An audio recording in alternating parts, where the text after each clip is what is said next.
오늘 빌립보서 8번째 시간입니다. 오늘은 내게 사는 것이 그리스도이니라는 그 말씀을 중심으로 오늘 본문 말씀 함께 살펴보겠습니다. 빌립보서 1장 18절부터 26절까지 제가 대신 봉독해 드리겠습니다. 하나님의 말씀을 들으십시오.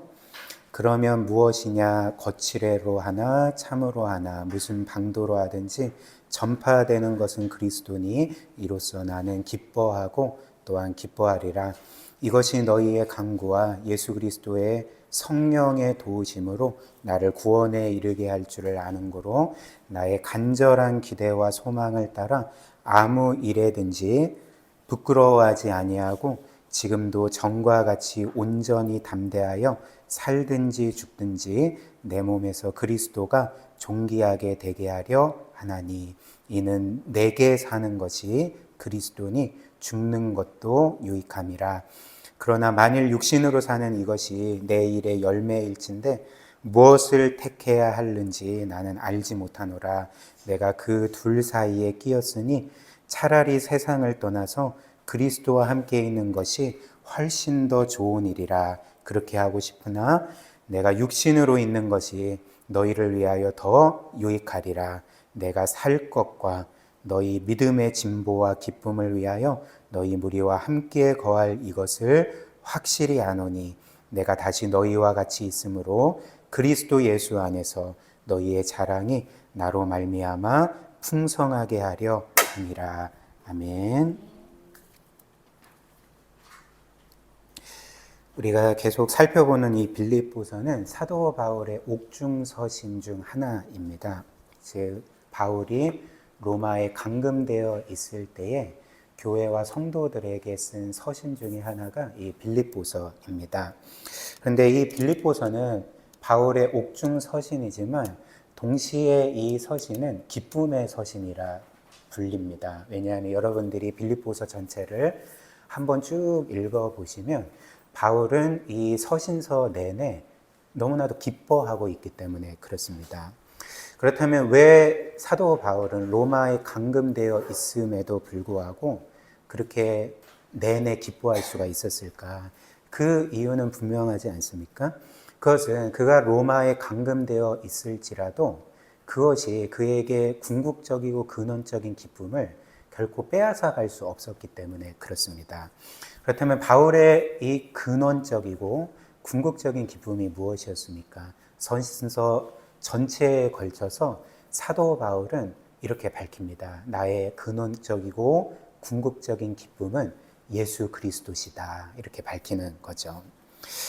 왜 그렇겠습니까? 바울에게 그리스도는 단지 이 세상을 살다 떠나간 도덕 군자나 아니면 철학을 가르치는 혹은 미덕들을 가르치는 그런 교사 정도, 위대한 교사 정도가 아니었습니다. 바울에게 그리스도는 자신과 우주 만물을 창조하신 창조주셨고 그리고 이 세상 만물을 다스리는 만왕의 왕이셨습니다. 그러나 동시에 그 그리스도는 자신을 사랑하사 자신을 위해 목숨을 버리신 자신을 너무나도 귀하게 여기시는 구세주였기 때문에 이 그리스도는 바울에게 단지 그냥 구세주 정도가 아니었던 거죠.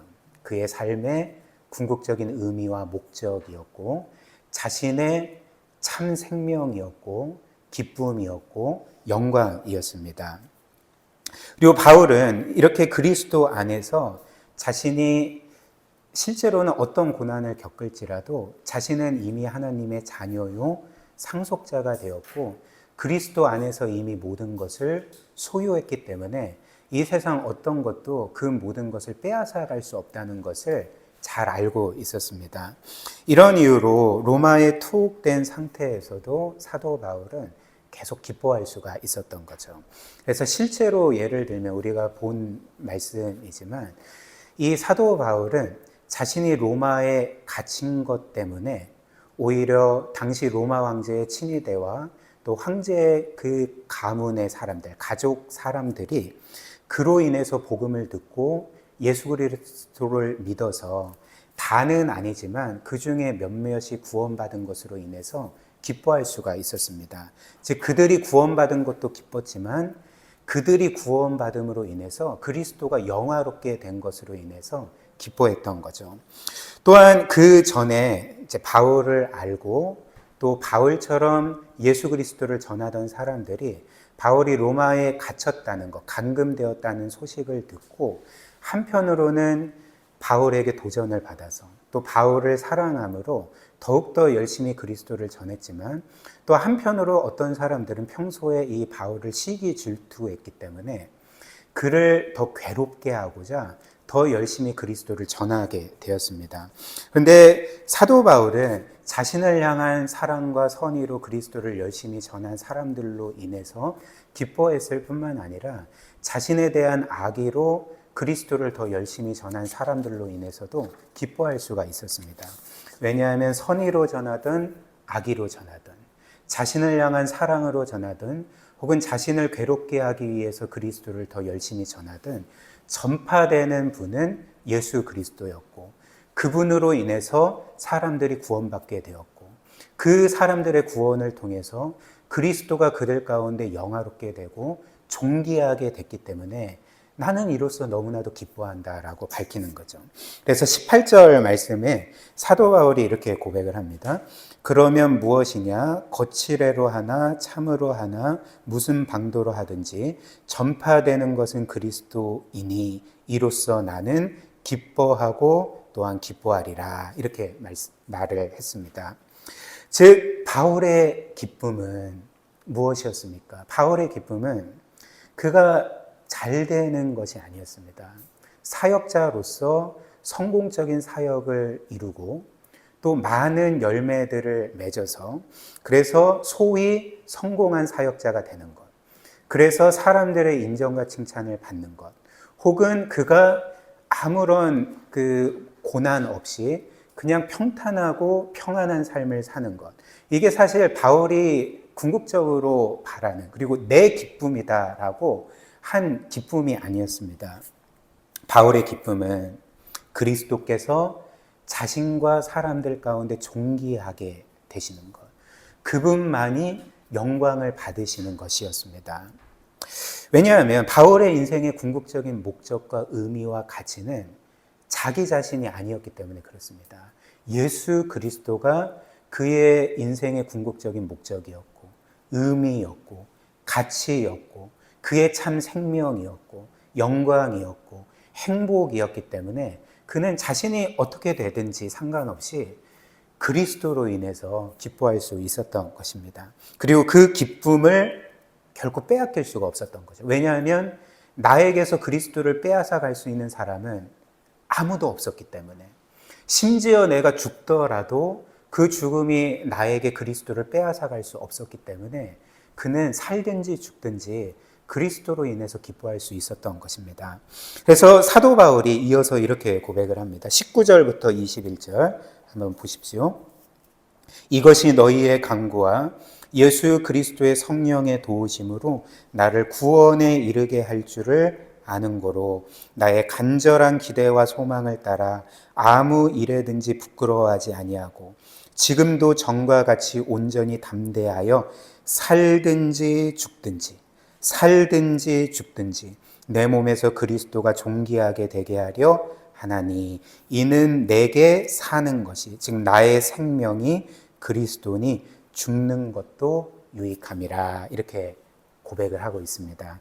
사랑하는 여러분, 저와 여러분들은 이 땅을 살면서 내가 나의 생명이라고 여기는 것들, 나의 생명으로 삼는 것들이 하나쯤 다 있습니다. 어떤 사람들은 돈을 마치 자신의 생명으로 여기기도 하고 또 어떤 사람들은 사람들이 나를 인정하고 칭찬해주고 대단하고 훌륭한 사람으로 대해주는 것을 나의 생명처럼 여기게 됩니다. 또한 어떤 사람들은 그냥 그렇게 대단한 것 말고 내 인생은 뭔가 그냥 아무 어려움 없이 평탄하고 평안했으면 좋겠다. 이런 삶을 자신의 생명으로 여기는 사람들도 있을 것입니다. 그렇다면 그것이 즉 우리가 생명으로 삼는 것이 돈이든 사람들의 인정과 칭찬이든 아니면 그냥 소박하게 평탄하고 평안한 삶을 살아가는 것이든 간에 우리가 그처럼 생명처럼 여기는 것을 얻지 못한다면, 혹은 그것을 얻었지만 이후에 잃는다면 우리는 어떤 것을 경험하게 되겠습니까? 저와 여러분들은 인생 내내 나의 생명이 끝난 것과 같은, 내 인생이 망한 것과 같은 그런 불행과 좌절과 절망을 경험하게 될 것입니다. 아마 여러분들이 아주 어린 경우가 아니라면 인생 가운데 그런 것들을 경험하셨을 것입니다. 그렇다면 이제 이런 질문을 할 수 있겠죠. 그렇다면 내가 나의 생명처럼 여기는 것을 얻은 이후에 결코 잃어버리지 않으면 되겠네요. 그러면 나는 행복해지지 않겠습니까? 라고 생각하는 사람들이 있을 것입니다. 그러나 그렇지 않습니다. 우리가 생명처럼 여기는 어떤 것을 얻은 후에 결코 잃지 않는다 할지라도 그것은 저와 여러분들을 반드시 실망시키게 마련입니다. 반드시 실망시킵니다. 예를 들면 여러분이 인생에서 정말 얻고자 했던 것, 여러분들이 정말 오랫동안 꿈꿔왔던 것들을 정말 얻게 되었다면, 그것이 큰 것이든 작은 것이든 그것을 우리가 소유하게 되고 혹은 성취하게 되었다면 저와 여러분들은 아마 행복을 경험하게 되었을 것입니다. 저도 인생을 돌아보면 제가 이제 원하던 대학에 합격했을 때 굉장히 행복하더라고요. 그래서 저는 막 이렇게 감정을 밖으로 표출하는 스타일이 아닌데 그때는 이제 합격 통보를 이제 전화해서 이제 듣는 거잖아요. 그래서 제 수험번호를 딱 누르면 뭐 수험번호 몇 번 김용훈님 합격했습니다. 혹은 불합격했습니다. 이렇게 듣게 되지 않습니까? 근데 제가 합격했다는 그 소식을 그 전화기를 통해 듣는 순간 제가 이렇게 방방 뛰었습니다. 그러니까 저도 모르게 이렇게 된 거죠. 여러분들도 여러분들이 정말 간절하게 원하는 어떤 것을 얻었을 때, 와, 진짜 행복하구나. 이런 감정을 경험하신 적이 있을 것입니다.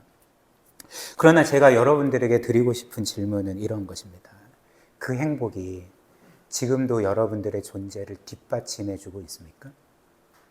지금도 그 행복이 여러분들의 존재가 무너지지 않도록 굳게 떠받쳐 주고 있습니까? 그렇지 않을 것입니다. 현재 그것을 내가 잃어버리지 않고 여전히 소유하고 있다 할지라도 그것이 여러분들의 존재를 떠받쳐 주고 있지 않습니다. 오히려 여러분들의 영혼에는 여전히 이 세상 어떤 것으로도 채워지지 않는 그 공허함과 또 갈증과 그리고 그 배고픔이 있지 않겠습니까? 왜 그럴까요? 제가 늘 여러분들에게 말씀드리는 것처럼 이런 것들이 원래 우리의 참 생명이 아니기 때문에 그렇습니다. 우리가 이 땅에서 우리의 진짜 생명처럼 여기던 것들이 원래는 우리의 생명도 아니고 우리의 존재를 떠받쳐 줄 수 있는 것들이 아니기 때문에 그렇다는 거죠. 성경은 말합니다. 우리의 참 생명, 우리의 진정한 생명은 우리의 창조주요 구세주이신 예수 그리스도밖에 없다라고 우리에게 분명히 말해주고 있습니다. 왜냐하면 그리스도는 이 세상과 저와 여러분들을 각자를 바로 그분을 위해 창조하셨기 때문에, 그분을 위해 살도록 창조하셨기 때문에 그렇다는 것입니다. 예를 들면 이와 관련해서 가장 유명하고 분명한 말씀은 골로새서 1장 16절 17절 말씀입니다. 한번 보십시오. 골로새서 1장 16절 17절 만물이 그에게서, 즉 여기에서 그는 예수 그리스도를 가리킵니다.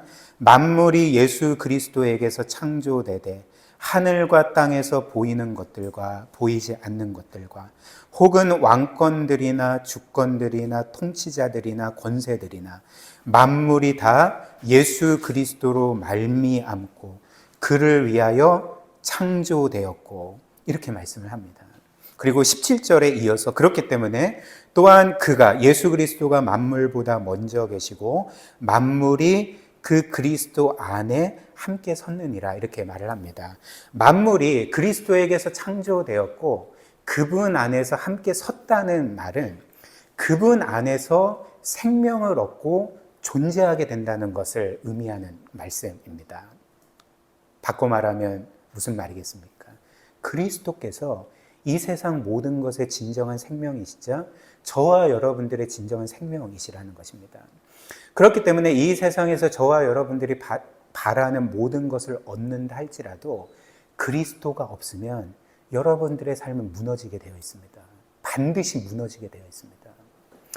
우리는 오직 그리스도 안에서만 세워질 수가 있습니다.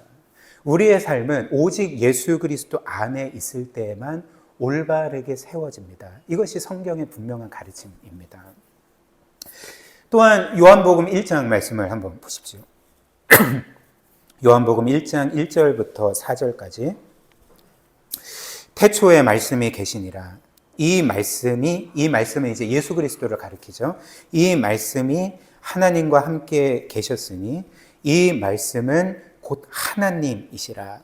성경은 예수 그리스도께서 영원 전부터 성부 하나님과 함께 계신 하나님 자신이라고 밝힙니다. 그리고 2절에 이어서 그가, 즉 예수께서 태초에 하나님과 함께 계셨고 만물이 그로 말미암아 지은 바 되었으니 창조된 바 되었으니 지은 것이 하나도 그가 없이는 된 것이 없느니라. 그 그리스도께서 모든 것과 우리의 창조주가 되심을 말씀합니다.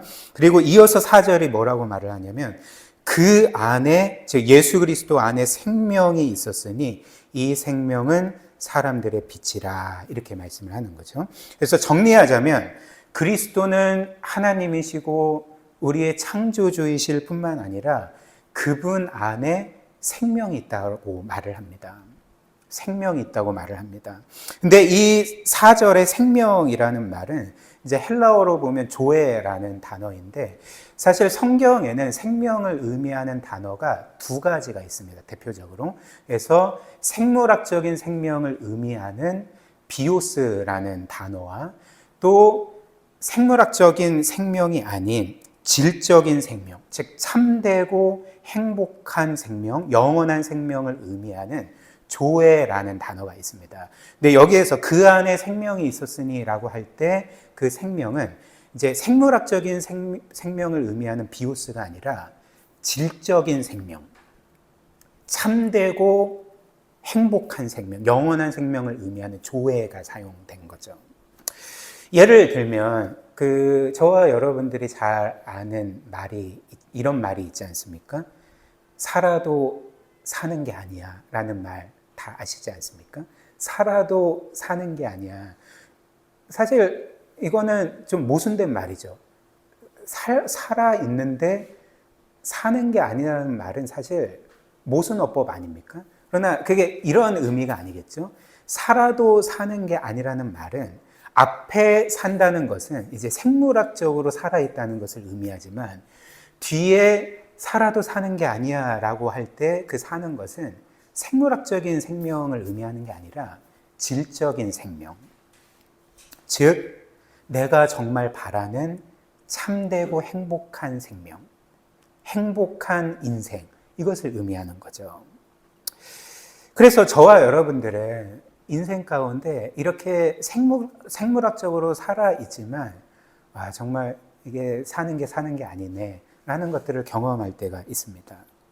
그런데 오늘 성경이 뭐라고 말을 합니까? 그리스도 안에 생명이 있고 그 그리스도 안에 있는 생명은 우리가 진짜 바라는 하나님께서 저와 여러분들을 향해 원래 의도하신 생물학적인 생명뿐만 아니라 그 참된 생명, 우리에게 정말 기쁨을 주는 생명, 우리에게 진정한 평안을 주고 모든 것으로부터 자유하게 하는 그 진정한 생명이 바로 예수 그리스도 안에 있다. 우리에게 이렇게 말을 합니다. 이해되시죠? 그래서 21절에서 사도 바울이 이렇게 말하지 않습니까? 이는 내게 사는 것, 즉 나의 생명이, 여기에서 내게 사는 것은 헬라어로 이제 자오라는 단어인데 자오라는 동사는 조의 동사형입니다. 어찌됐든 이는 내게 사는 것, 즉 나의 생명이 그리스도니라고 말을 하는 거죠. 바울은 지금 뭘 말하고 있습니까? 내게 사는 것이 그리스도니라고 말하는 것은 생물학적인 생명을 말하는 게 아닌 거죠. 나의 참된 생명이, 나를 진정으로 복되게 하는 생명이, 나를 진정으로 평안하게 하고 자유하게 하는, 그리고 나를 영원토록 살게 하는 그 영원한 생명이, 나에게 그런 생명이 되시는 분이 예수 그리스도이십니다. 이렇게 말을 하고 있는 것입니다. 그래서 사도 바울이 이렇게 고백을 한 셈이 됩니다. 여러분, 그리스도만이 나에게 이런 참된 생명, 영원한 생명이십니다.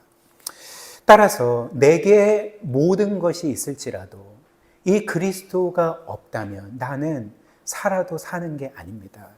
그러나 나는 이미 그리스도를 믿었고 그분이 나의 소유요 분깃이 되었기 때문에 이미 나는 참되고 영원한 생명, 행복한 생명을 이미 소유했습니다.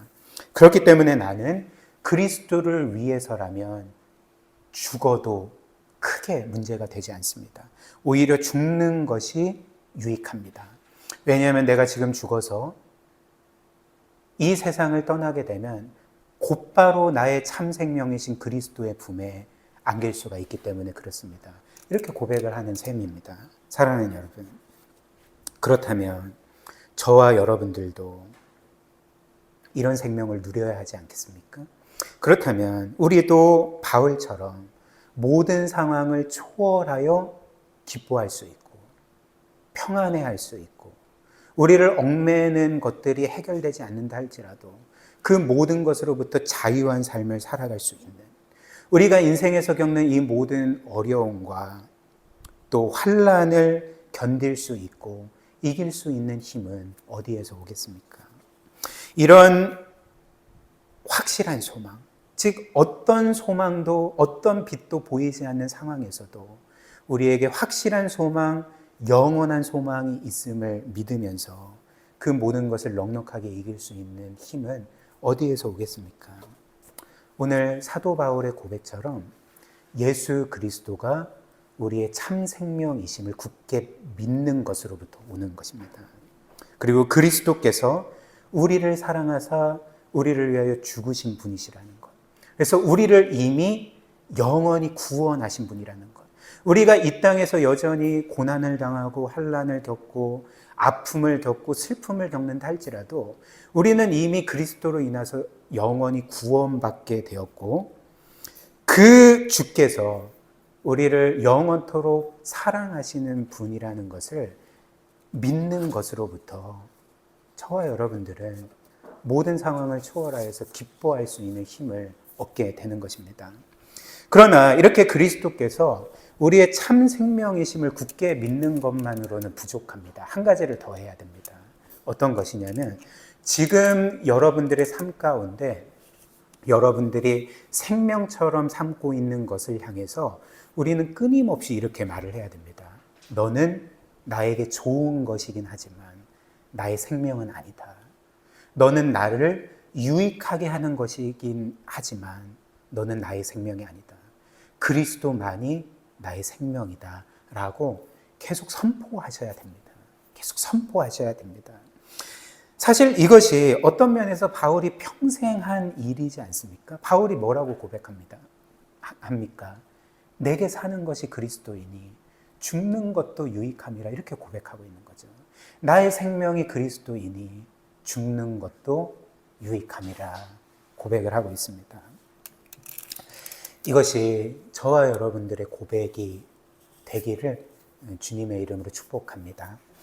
그런데 이제 바울은 곧바로 이제 한편으로는 그리스도로 인하여 기뻐하고 있지만 또 한편으로는 자기 내면에 일어나고 있는 한 갈등을 고백하고 있습니다. 그 갈등이 무엇일까요? 22절부터 24절 한번 보십시오. 22절. 그러나 만일 육신으로 사는 이것이, 즉 사도 바울이 그리스도를 위해 그리스도를 전파하며 사는 삶, 이것이 내 일의 열매일진데 무엇을 택해야 하는지 나는 알지 못하노라. 여기에서 무엇을 택해야 하는지는 이제 뭘 택한다는 것입니까? 그러니까 사는 것과 죽는 것 중에 뭘 택해야 하는지 나는 알지 못하노라. 지금 이렇게 말을 하고 있습니다. 그래서 23절, 내가 그 둘 사이, 즉 삶과 죽음 둘 사이에 끼었으니 차라리 세상을 떠나서 그리스도와 함께 있는 것이 훨씬 더 좋은 일이라. 그렇게 하고 싶으나 내가 육신으로 있는 것이 너희를 위하여 더 유익하니라. 이렇게 자신의 내면 안에 일어나고 있는 갈등을 고백하고 있습니다. 그래서 바울의 지금 이 말은 쉽게 말해서 이런 말이었습니다. 사느냐 죽느냐 그것이 문제로다. 지금 이 말을 하고 있는 거죠. 그렇죠? 근데 바울은 왜 갑자기 그리스도께서 나의 생명이십니다. 그리스도를 위해서라면 죽는 것도 유익합니다. 그리스도가 나의 궁극적인 기쁨입니다. 이렇게 말을 하다가 왜 갑자기 사느냐 죽느냐 그것이 문제로다. 지금 왜 이런 내면의 갈등을 말하고 있는 것일까요? 아마도 당시의 상황을 생각을 한다면 지금 사도 바울은 로마에 감금되어 있죠. 그것은 바꿔 말하면 뭘 의미합니까? 지금 사도 바울은 어떤 면에서 죽음의 문턱에 서 있었습니다. 그렇기 때문에 사도 바울은 지금 자신의 미래를 장담할 수 없는 거죠. 자신이 풀려날지 아니면 유죄 판결을 받아 평생 감옥에서 썩을지 좀 표현이 좀 그렇지만 아무튼 감옥에 계실지 아니면 사형 선고를 받아 죽게 될지 사실 사도 바울 자신도 장담할 수가 없었습니다. 그래서 바울은 이제 혹시라도 자신이 겪을 수 있는 이 죽음을 생각하면서 이제 이렇게 말을 했던 거죠. 23절처럼 내가 그 둘 사이, 즉 삶과 죽음 사이에 끼었으니 차라리 세상을 떠나서 그리스도와 함께 있는 것이 훨씬 더 좋은 일이라. 그렇게 하고 싶다. 이렇게 말을 했던 것입니다. 즉 이 말처럼, 이 고백처럼 바울은 사느냐 죽느냐 그것이 문제로다. 이렇게 잠시 고백을 했지만 그러나 그는 그 질문에 대한 답을 확실히 알고 있었습니다. 그 답이 무엇일까요? 그것은 사도 바울이 이 세상에서 최대한 오래 사는 것보다 그리고 이 세상에서 최대한 어찌됐든 주를 위해 살면서 사역의 성과를 많이 내는 것보다 오늘이라도 이 세상을 떠나서 그리스도와 함께 영원히 사는 그것이 나에게 훨씬 더 좋고 그것이 정말 내가 바라는 바다. 이렇게 고백하고 있지 않습니까? 그래서 23절 끝에 그렇게 하고 싶으나 나는 그렇게 하고 싶다. 그것을 원한다. 이제 이렇게 말을 하는 거죠. 그리고 성경 전체를 보면 사실 이 고백은 사도 바울의 고백만이 아니었습니다. 이 고백은 하나님을 굳게 믿고 그리고 하나님께서 자신을 영원히 구원하셨다는 사실을 굳게 믿고 이 세상을 살아간 모든 성도들의 고백이었습니다. 그래서 그 성도들의 믿음이 무엇이었습니까? 그 믿음은 이 땅이 나의 진정한 본향이 아니라는 것. 물론 지금은 이 땅을 밟고 살아가고 있지만 이 땅이 나의 진정한 본향이 아니라 하나님께서 계신 천국이 나의 진정한 본향이고 나는 언젠가는 그 본향으로 가게 된다라는 그 믿음으로 그 하늘에 있는 본향을 바라보며 살아갔던 것이 그 믿음의 사람들의 삶이었습니다. 그래서 예를 들면 히브리서 11장은 이제 믿음장이라 불리죠. 그래서 구약과 신약 전체에서 하나님의 믿음의 사람들이 어떻게 믿음으로 순종하며 영광스러운 삶을 살았는지를 우리에게 간략하게 전해주고 있습니다. 그래서 히브리서 11장을 보면 이제 믿음의 사람들이 쭉 나오는데 이제 아벨, 에노, 노아, 아브라함 이제 이런 사람들이 쭉 열거가 되고 그리고 그들이 이 땅에서 믿음으로 어떻게 살았는지를 이제 한 문장으로 한 구절로 요약해서 우리에게 전해줍니다. 그래서 히브리서 11장 16절 한번 보십시오. 그들이 이런 삶을 살았다 이렇게 말해주는 거죠. 우리 한번 같이 읽어볼까요? 시작. 그들이 이제는 더 나은 본향을 사모하니 곧 하늘에 있는 것이라. 이러므로 하나님이 그들의 하나님이라 일컬음 받으심을 부끄러워하지 아니하시고 그들을 위하여 한 성을 예비하셨느니라. 이렇게 말을 합니다. 그들은 어떤 사람들이었습니까? 더 나은 본향을 사모하니 곧 하늘에 있는 본향이라. 그리고 하나님께서 자신들을 위해서 그 본향을 예비해 주셨고, 그 하나님께서 우리의 하나님이라, 나의 하나님이라 불리심을 받는 것을 부끄러워하지 아니하시고 우리를 위해 그 영광스러운 나라와 상급과 영광을 예비하셨다. 이것을 굳게 믿고 살아갔던 것이 믿음의 사람들의 삶이었습니다.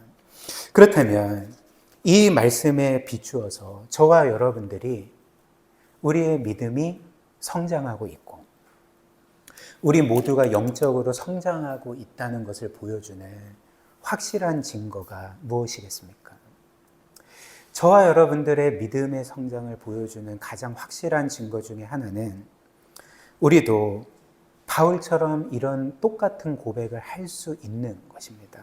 23절처럼 내가 이 둘 사이에 끼었으니, 내가 이 생명과 죽음 사이에 끼었으니 차라리 세상을 떠나서 그리스도와 함께 있는 것이 훨씬 좋은 일이라. 나는 이것을 바란다. 저와 여러분들이 믿음의 선진들과 함께 이런 고백을 할 수 있다는 것 자체가 저와 여러분들의 믿음이 성장하고 있음을 보여주는 가장 확실한 증거라는 것입니다. 사랑하는 여러분, 이 세상 사람들 그리고 또 많은 성도들은 만약 오늘 자신이 이 세상을 떠나야 한다면, 즉 오늘이 이 세상에서 우리가 사는 마지막 날이라면 보통 사람들은 이제 이런 생각과 말을 할 것입니다.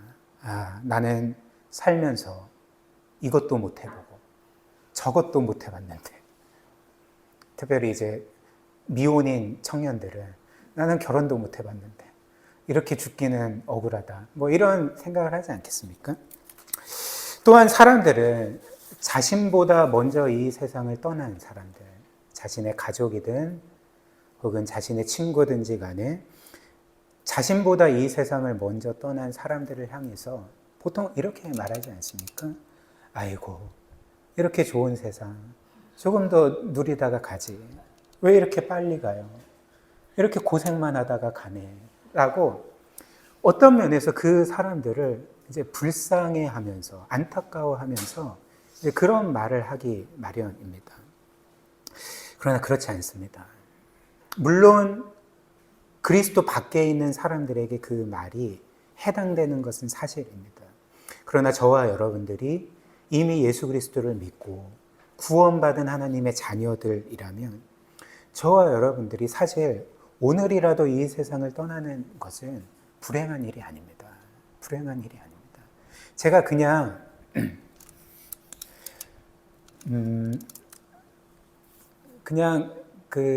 붕 뜬 이야기를 하고 있는 게 아닙니다. 붕 뜬 이야기를 하고 있는 게 아닙니다.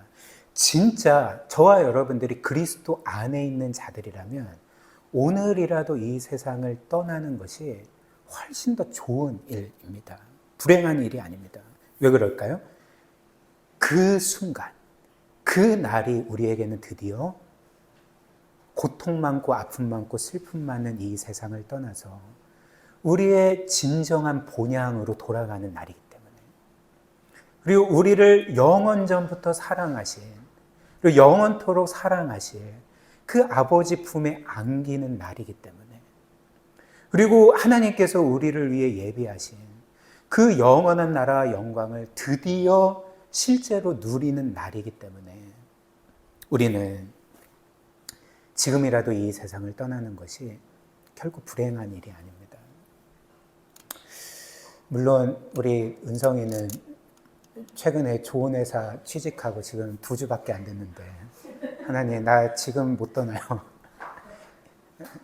최소 부장까지 하고 떠나야 돼요. 이렇게 생각할 수 있겠지만 그렇지 않습니다. 예를 하나 들어드리겠습니다. 19세기에 영국 웨일즈에 유명한 설교자 중에 한 사람인 이제 하웰 해리스라는 사람이 있습니다. 근데 이 해리스라는 사람이 자신의 청소년 시기에 자신의 숙모가 이제 돌아가시는 것, 즉 그 숙모의 임종을 곁에서 지키면서 그때 일어난 모든 사건들을 직접 이제 보게 되었습니다. 그리고 숙모의 마지막 유언과 같은 말을 이제 직접 들었던 거죠. 그래서 이제 그가 그때 일들을 이렇게 전해 줍니다. 일단 돌아가신 그 숙모는 이제 평생 너무나도 신실한 그리스도인으로 사셨습니다. 근데 이제 문제는 뭐냐면 이제 인간적으로 볼 때는 너무나도 불행한 삶을 사셨던 거죠. 평생 가난하게 사셨고 평생 여러 가지 고난을 겪으며 정말 인간적으로 볼 때는 너무나도 고통스러운 삶을 살았습니다. 그리고 이제는 이제 임종 직전에 계셨던 거죠. 그래서 이제 그녀의 가족들과 이웃들은 이제 그 숙모가 이 세상을 떠나는 것, 임종을 지키기 위해서 그 침대 맡에 모였고, 이제 너무나도 인간적으로 보면 불행한 삶, 너무나도 힘겨운 삶을 살았기 때문에 그 가족들과 이웃들이 그 잠들어 있어 보이는 그 숙모를 향해서 이렇게 말을 했습니다. 아, 정말 이분은 너무 불쌍해. 이렇게 너무나도 고생만 하다가 여러 많은 고통만 겪다가 이렇게 이 세상을 떠나는구나. 너무나도 불쌍하다. 사람들이 이렇게 말하는 차에 잠든 줄로만 알았던 그 숙모가, 그녀가 이제 눈을 뜨고 자신의 가족과 사람들에게 마지막으로 이렇게 말했다고 합니다. 제가 불쌍하다고요? 전혀 그렇지 않습니다. 나는 이미 그리스도 안에서 모든 것을 가진 사람입니다. 그 모든 것을 누구도 나에게서 빼앗아갈 수 없습니다. 죽음조차도 나에게서 빼앗아갈 수 없습니다. 그리고 나는 이미 그리스도 안에서 거룩하고 의로운 자가 되었기 때문에 그분의 공로를 의지하여 이제 나는 사자처럼 담대하게 예수 그리스도 앞에 서게 될 것입니다. 이 말을 끝으로 이제 그분은 이제 눈을 감으셨다고 합니다. 그리고 이 일이 이제 하웰 해리스에게는 너무나도 인상적이었고 그의 믿음의 자양분이 되어서 먼 훗날 그는 목회자가 되었고 웨일즈의 수많은 사람들에게 영적인 감화를 끼치는 설교자가 되었다고 합니다. 사랑하는 여러분, 우리도 이런 고백을 할 수가 있을까요? 저와 여러분들은 이런 고백을 할 수가 있습니까? 한번 생각을 해보십시오. 잠시 여러분들의 마음속 깊이 내가 지금 임종 직전에 있고 그렇다면 나는 이런 고백을 할 수가 있을까? 한번 생각을 해보십시오. 아마 나는 할 수 없다라고 생각하시는 분도 계실 거고 나는 할 수 있지 않을까라고 생각하시는 분도 계실 것입니다. 그러나 오늘 이 말씀이 저와 여러분들에게 알려주는 사실이 무엇입니까?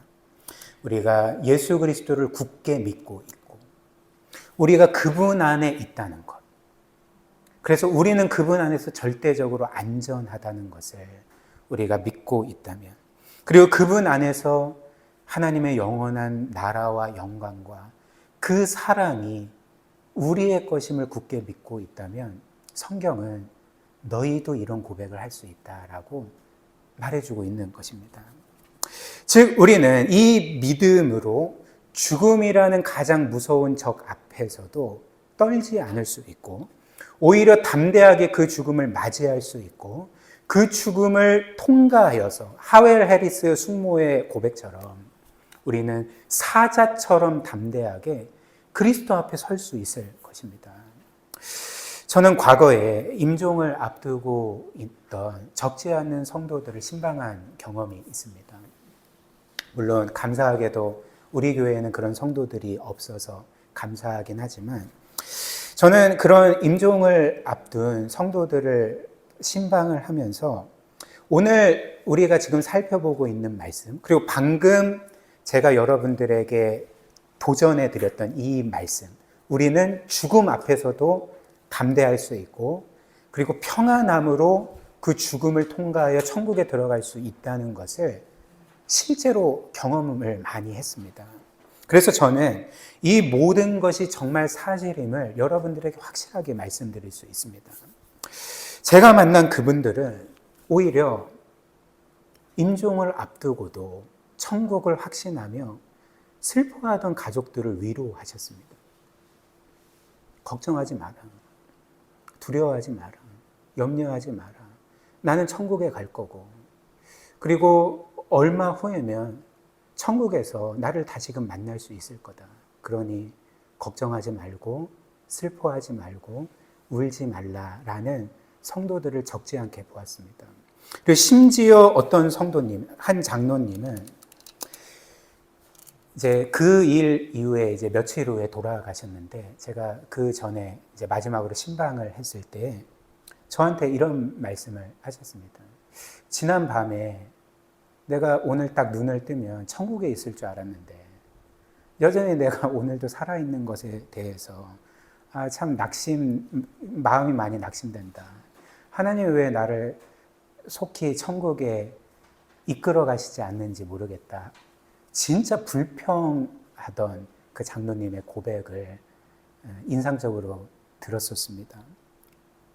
그리고 그분들과 동일한 믿음을 가진 저와 여러분들도 충분히 이렇게 할 수 있습니다. 충분히 이렇게 할 수 있습니다. 그러나 바울은 자신이 오늘이라도 이 세상을 떠나서 주님의 품에 안기길 원한다 그렇게 말했지만, 그럼에도 불구하고 바울이 뭐라고 말합니까? 마지막으로 나는 그럼에도 불구하고 아직까지 이 세상을 떠나기보다는 이 세상에 계속 있어야 하는 것 같다. 이렇게 고백을 하는 거죠. 왜 그럴까요? 이 세상에 대한 미련이 여전히 남아있기 때문입니까? 그렇지 않죠. 오히려 사도 바울이 말하는 바가 무엇입니까? 나는 지금이라도 이 세상을 떠나 그리스도의 품에 안기길 원하지만, 그것이 훨씬 더 좋은 일이지만, 그럼에도 불구하고 주께서 허락하신다면 난 이 세상에 아직은 남아 있어야 된다. 왜냐하면 주께서 나에게 주신 사명이 아직 남아 있기 때문에, 여러분들의 구원과 여러분들의 믿음의 유익과 성장을 위해 할 일이 남아 있기 때문에 나는 아직은 남아 있어야 됩니다. 이렇게 말을 합니다. 마지막으로 23절부터 26절 마지막으로 한번 보십시오. 23절, 내가 그 둘 사이 사는 것과 죽는 것 사이에 끼었으니 차라리 세상을 떠나 그리스도와 함께 있는 것이 훨씬 더 좋은 일이라 그렇게 하고 싶으나 내가 육신으로 있는 것, 즉 이 땅에 계속 거하는 것이 너희를 위하여 더 유익하리라.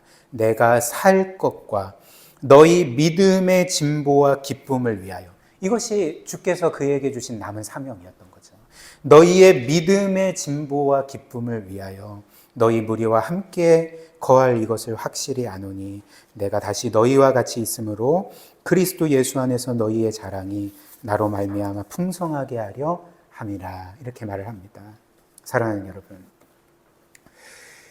바울의 이 고백, 바울의 이 마음, 나는 지금이라도 이 세상을 떠나 그리스도의 품에 안기길 원하는데, 이 고통과 아픔과 슬픔 많은 세상을 속히 떠나서 저 완전한 나라, 영광스러운 나라에 들어가기를 원하는데, 그러나 나는 너희를 위해 아직은 이 고통스러운 세상에 남아있기를 원한다 라고 했던 그 고백과 마음이 사실 바울의 고백 이전에, 바울의 마음 이전에 그리스도의 고백이자 그리스도의 마음이라는 것을 아십니까? 이런 고백은 바울이 먼저 한 것이 아니었습니다. 이런 마음은 바울이 먼저 품은 것이 아니었습니다.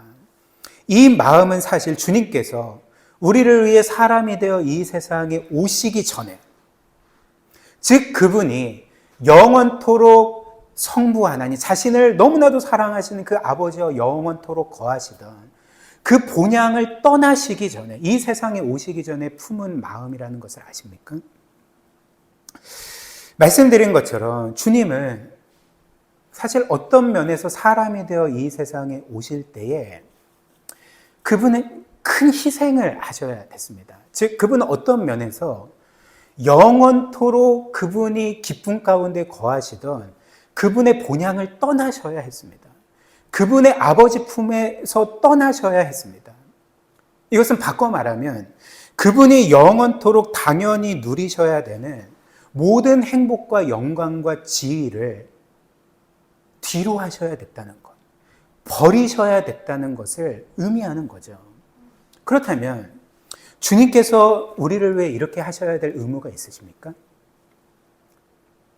주님께서 우리를 위해 그분의 본향을 떠나시고 사람이 되어 그분의 영원한 본향과는 정말 비교도 할 수 없는, 오히려 고통이 가득하고 슬픔이 가득한 이 세상에서 똑같이 고통과 슬픔과 그 눈물을 겪으셔야 하는 일이 그분이 당연히 하셔야 될 일이었습니까? 그렇지 않습니다. 그분께는 자신의 본향을 떠나야 할 어떤 의무도 없으셨습니다. 자신의 아버지 품을 떠나셔야 될 어떤 의무도 없으셨습니다. 자신이 본향에서 누리시는 그 영원한 영광과 행복을 포기하시고 희생하실 필요가, 의무가 전혀 없으셨습니다. 그러나 주님은 그분의 영원한 본향을 떠나셨고 그분을 영원토록 사랑하시는 아버지의 품을 떠나셨습니다. 오히려 사람이 되어 고통과 슬픔과 아픔이 가득한 이 세상에 오셨습니다. 그리고 주님은 평생 종의 모습으로 사람들을 섬기시다가 마지막에는 저와 여러분들의 모든 죄짐을 짊어지시고 십자가에 못 박혀 죽임 당하셨습니다. 즉 주님은 그분이 마땅히 누리셔야 될 모든 영광과 기쁨을 포기하신 거죠. 무엇 때문입니까? 오히려 그분이 받지 말으셔야 될, 받으면 안 될 모든 수치와 고통과 죽음을 겪으셨습니다. 무엇 때문이었습니까? 바로 저와 여러분들 때문이었다는 거죠. 즉 주님께서 영원한 본향을 떠나심으로 원래 그분의 나라가 우리의 본향이 아니었던 그 우리로 하여금 그분의 영원한 본향으로 들어가게 하시기 위해 그분은 그분의 본향을 이루셔야 했습니다. 또한 그분은 그분의 본향에서 영원히 누리시던 영광과 기쁨과 그 지위와 행복을 자발적으로 포기하시고 도리어 이 땅의 고통과 슬픔과 죽음을 겪으심으로 오히려 우리로 하여금 그분의 나라에서 영원한 기쁨과 영광을 누리게 하신 것 아니겠습니까? 그렇기에 주께서 이 모든 일의 목적을 이렇게 밝히시는 거죠. 요한복음 14장 1절부터 3절 보시면 주님이 십자가 죽음을 앞두고 이렇게 말씀을 하십니다. 너희는 마음에 근심하지 말라. 하나님을 믿으니 또 나를 믿으라. 내 아버지 집에 거할 곳이 많도다. 그렇지 않으면 너희에게 일렀으리라. 내가 너희를 위하여 거처를 예비하러 가노니 가서 너희를 위하여 거처를 예비하면 내가 다시 와서 너희를 내게로 영접하여 나 있는 곳에 너희도 있게 하리라. 나 있는 곳에 너희도 있게 하리라. 무슨 말일까요? 내 본향이 너희의 본향이 될 것이다. 나의 집이 너희의 집이 될 것이다. 이것을 위해서 나는 내 본향을 잃을 거다. 나는 내 집을 잃을 거다. 나는 내 아버지를 일시적으로 잃을 거다. 그래서 너희는 나의 영원한 본향을 얻을 거고 나의 집이 너희의 영원한 집이 될 거고 나의 아버지가 너희의 영원한 아버지가 될 거다 말씀을 하십니다.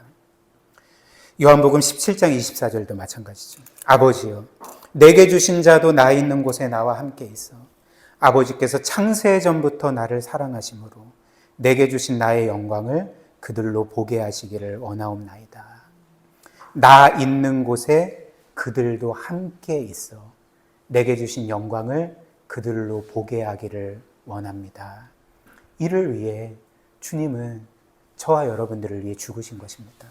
사랑하는 여러분, 그렇다면 우리가 이 사실을 믿는다면 우리도 오늘 이 바울의 고백처럼 한편으로는 우리가 이 세상을 우리의 본향으로 여기지 않고 오늘이라도 이 세상을 떠나 그리스도의 품에 안기는 것을 훨씬 더 좋은 것으로 여기며 살 것입니다. 그러나 또 한편으로는 우리가 이 세상에 거하는 동안 주님께서 여전히 우리에게 주신 사명이 있기 때문에 그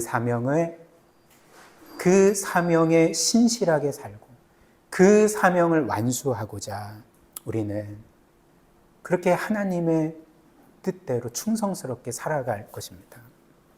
주님께서 저와 여러분들을 위해서 이 땅에서 그렇게 사셨기 때문에 그렇습니다. 물론 이 말씀을 듣는 여러분들은 이제 이런 질문을 할 수도 있을 것입니다. 목사님, 사명이라는 것은 목사님과 같은 사역자들에게만 주님께서 주시는 거지 저와 같은 평신도에게는 사명이라는 건 없지 않습니까? 그냥 저는 저의 위치에서 그냥 열심히 일하고 직업활동하고 가정을 돌보고 뭐 그렇게 살면 되는 것 아닙니까? 그렇게 생각하실 수도 있을 것입니다. 그러나 결코 그렇지 않습니다. 여러분들이 예수 그리스도를 믿고 구원받은 하나님의 자녀들이라면 주님은 여러분들에게 정말 한 사람도 예외 없이 사명을 주셨습니다. 그 사명이 무엇일까요? 여러분들이 여러분들의 삶의 현장에서 그리스도인답게 거룩하고 신실하게 살아가고 여러분들의 가족과 여러분들의 직장 동료와 여러분들의 이웃들을 사랑하고 그들을 친절하고 정직하게 대하고 그들의 유익을 위하여 그들을 섬기고 그리고 그들에게 그리스도를 소개하고 증거하는 일이 주께서 저와 여러분들에게 주신 사명입니다. 그리고 그리스도께서 자신의 핏값으로 사신 이 교회와 지체들을 사랑하고 섬기고 교회를 통하여 그분의 뜻을 온전히 이루어 드리며 사는 것이 주께서 여러분들에게 주신 사명입니다. 저와 여러분들이 이 세상에 거하는 동안 이것을 굳게 믿고 한편으로는 우리에게 예비하신 영원한 본향을 바라보고 또 한편으로는 이 세상에 거하는 동안 주신 사명을 따라 신실하게 살아가는 그런 그리스도인으로서 영광스러운 삶을 살아가시기를 주님의 이름으로 축복합니다. 우리 오늘 말씀 기억하며 함께 기도하도록 하겠습니다.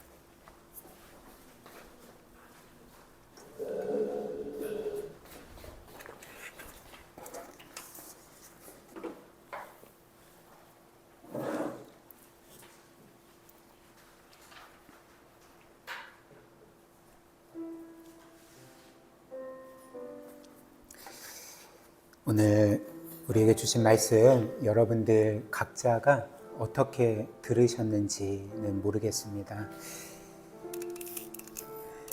오늘 들은 말씀이 잘 믿어지지 않는 분도 있을 거고 믿어지긴 하지만 마음에 잘 와닿지 않는 분도 있으실 것입니다. 어떤 분은 이 모든 것이 확실히 믿어지는 분도 있을 거고 그래서 이 말씀대로 살아야 한다, 살겠다라고 또 다짐하고 결단하는 분들도 있을 것입니다. 이 말씀이 믿어지지 않는 분들은 이것을 정말 믿게 해달라고 기도하시면 좋겠습니다. 왜냐하면 이 말씀이 여러분들의 영원한 행복뿐만 아니라 이 땅에서 살아가는 동안 여러분들을 기쁘고 평안한 또 자유로운 삶을 살게 할 것입니다. 또 이 말씀이 믿어지는 분들은 이 말씀에 순종하여 신실하게 살아갈 수 있도록 나에게 힘을 주시고 은혜를 주시고 나를 그렇게 영적으로 성장케 해달라고 그렇게 기도하면 좋겠습니다. 우리 들은 말씀 기억하면서 우리 함께 기도하도록 하겠습니다.